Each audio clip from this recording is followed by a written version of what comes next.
Hello and welcome back to the channel. And yes, I have parted with just £250 for this frankly stunning red Audi A3. Now, I've driven it briefly, I've had a quick look around it, and there's no immediate apparent reason as to why it was such little money. Maybe there's something catastrophically wrong with it that I haven't yet picked up on.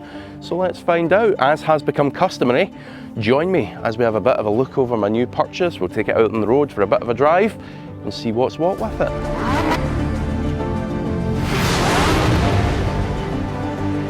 So allow me to open with some more details which will further fail to justify the low cost of this car. It's only on 90,000 miles, not a lot for one of these, and it's also got a full Audi specialist service history. And when I say that, I mean the book is stamped, the invoices are there, there's little Audi logos on the stamps. It's a real deal history.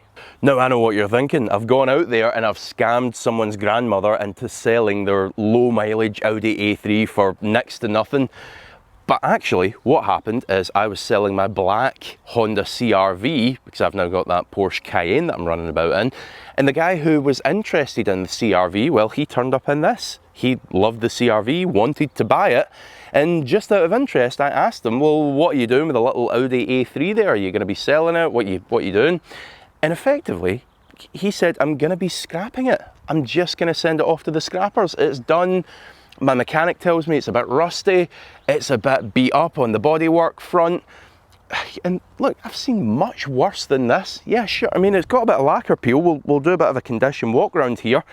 It's got a bit of lacquer peel, but bodywork wise, it's not even that bad, is it? It's got the nice 1.4 sport wheels, being the 1.4 sport. Body panels are nice and straight. Now, I don't actually know if it's a category car as of yet. We're going to do a check in just a moment. Also, the back bumper, you can see that's a bit gone, isn't it? What manner of thing has caused these marks? I've no idea. But it's clean enough, isn't it? I mean, I don't think I've ever seen lights get this tainted. I can actually make marks in them with my fingernail there. I don't know what's happened there. They definitely want a buff. Tyres, look at that. I mean, that's a good sign, isn't it, of a maintained car, matching all round, Goodyears. I mean, sure enough, they appear to be winter tyres, which is a little bit odd, but good tread on them, good brand. There's a lot worse cars than this out in the roads, I'll tell you that right now. Oh, you too ugly, you'll break the camera. Now, bearing in mind I hadn't actually seen the car at this point, I'd only spoken to the gent who was selling it, and he wasn't painting a very bright picture of it at all. To him, it was just by the by, it was gone, it was a scrap car. So we agreed, okay, well, if it's a scrap car, it's a goner, call it £250, something like that. So we agreed on £250, given there was a half tank of fuel still in it as well, another bonus on the deal for me. And that was it, the rest is history. It's my little Audi A3, and I'll tell you what, the way the new car market's going, the fact that it's hard to get good, reliable little petrol cars, I'm very glad we've done that, because I fully believe this is going to be fixable. This is going to be a good car for someone. It would have been an absolute atrocity to send this off to the scrappers and just be no more, especially with, what, 90,000 miles and a really strong history. So I've just had an idea here, why don't we check We Buy Any Car just to see what they'd offer. Now, I'm not going to bother going through and putting in all the assumption stuff like the peeling bodywork and the dents here and there and everywhere. They would undoubtedly knock me down, but let's just see what they give up front. There you go, £1,500 is what they would pay in theory for this car. As I say, you're never going to get that, not with these peely bumpers, but it gives you an idea, doesn't it? 250 quid. Again, the tell-all will be when it goes for its MOT and we get a proper look around about the underneath of it. It could be a complete goner. Maybe it will surprise me, but I just can't see it. I really can't. Now, the only other check that I did do was an HPI check, a history check. And look, a lot of people get this wrong. They think, well, the car was only 250 quid. Why would you bother doing an HPI check? Well, what if it's stolen? If it's stolen, it can just be taken from me, and obviously I don't want to get involved with a stolen car, full stop. Now, there's lots of different checks you can do out there. The one that I always recommend is Vehicle Score. Put the plate in. The reason I like it is it gives you a free check. You don't need to part with a penny, but if you are indeed buying something, be it high value or low value, you should really buy their paid HPI check. For the price of a couple of cups of coffee, it'll give you all the background on that car, and you can be a little bit more reassured going into that purchase. The only slight worry I've got on the rust front is, if you look at the cars, where it's actually come from is Specialist Cars Kirkcaldy. A lot of people will call that Kirkcaldy. It's Kirkcaldy, and Kirkcaldy is right on the east coast of Scotland. And what happens with cars by the coast? Yes, they corrode a little bit more than cars which are inland. That's the only slight worry I've got, but even then, I think we'll be okay. I think we'll be all right. Now, it's actually quite a nice specification as well. These mirrors, I noticed because I was driving at home, sort of later on at night, these are, do you call them monochromatic? I'm sure someone can correct me in the comments if not. In other words, they dull down. When the light hits them, they dull down. A lot of interior mirrors do it, but certainly a car from this age, this era, that was quite a rare thing. I've only ever owned one other car, a 2010 car, that had that. Anyway, interior wise, it's all right, isn't it? I mean, it's 90,000 mile worth, a little bit of wear on the seats, but nothing to write home about really, is it? Le boot. So I think the guy did have dogs. I mean, no judgments there, a little bit of dog hair. I've got a big dog myself. Some of you might know he's featured in a few videos. A couple of boot covers in there. It's been well taken care of, hasn't it? It's a proper Audi boot cover as well. And of course, being a 2010 car, you've got a proper spare wheel. I love that. I wish they never stopped doing that. You get a blowout at the side of the motorway with a big old gash in the tyre. That tin of stuff that they give you is as good as worthless, isn't it? Let's pop her. Everything's got still a nice quality feel to it. The doors close with a nice clunk.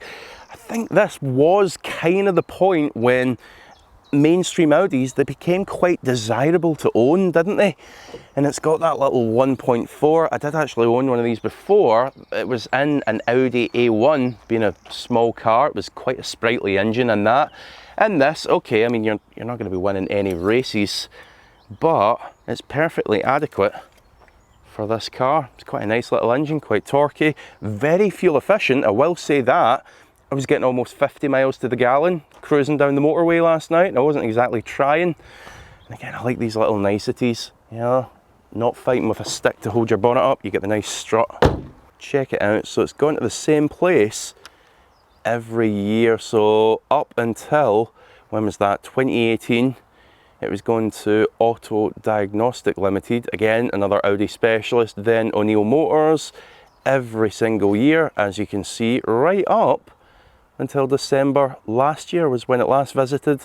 I just cannot believe that you can buy a car, a working MOT'd car, it's got 3-4 months of MOT left. I can't believe you can still do that for £250. Okay, it's rare, but this shows it can still be done. And in doing so, just like saving a puppy from the pound, you save a car from the scrap heap. Right, let's get it out on the road and I'll show you just how well this little car drives. As we get navigating onto the road here, get on your keyboards, let me know in the comments below what you think here, but I'm so glad I found this car. It would have been a crying shame for this to be sent to the scrap heap.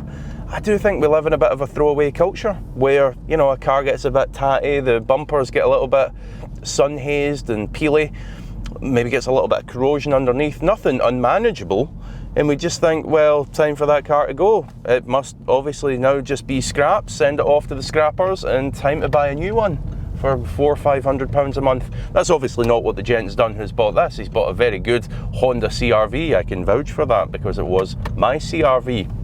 But it's something I'm sure is happening all the time. People take their cars in for services and so on, particularly if the garage happens to sell new cars and they're telling them, yeah, it's a bit past its best, time for a new one. And how many cars like this have gone off to the scrappers?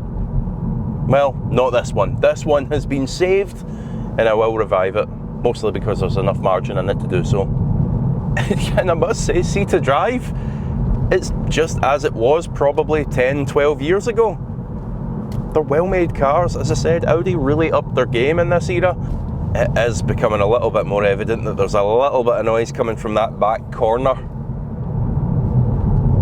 You must do this as well. Maybe you do this in your own car. You aim for the bumps in the road to try and test out where a noise is coming from. There's a good one. Thankfully in the UK we have many bumps to choose from, don't we? Yeah, I'm not sure what that is. Sounds like it could maybe be the strut. It's subtle enough that it's probably not coming across on camera. Either that, or there's just a bit of under tray flapping about and hitting the bottom. We'll get a good look at it. Let's get a bit of speed. Oh yeah. Clutch is good, electronics are good, radio works. All the windows work, electric windows all the way around. You'd be proud of this little car, wouldn't you? See, if you bought this and you shined it up and you got those bumpers fixed, you'd be proud of this. So I mean, as for what we're going to do with the little A3, well, as I said, we'll get it in, we'll get it MOT'd, we'll give it a good check over, we'll see what it needs. You never know, this is the exciting world of used cars, isn't it? Maybe there's something horribly wrong with the car and it turns out it does indeed just need to go off to the scrappers.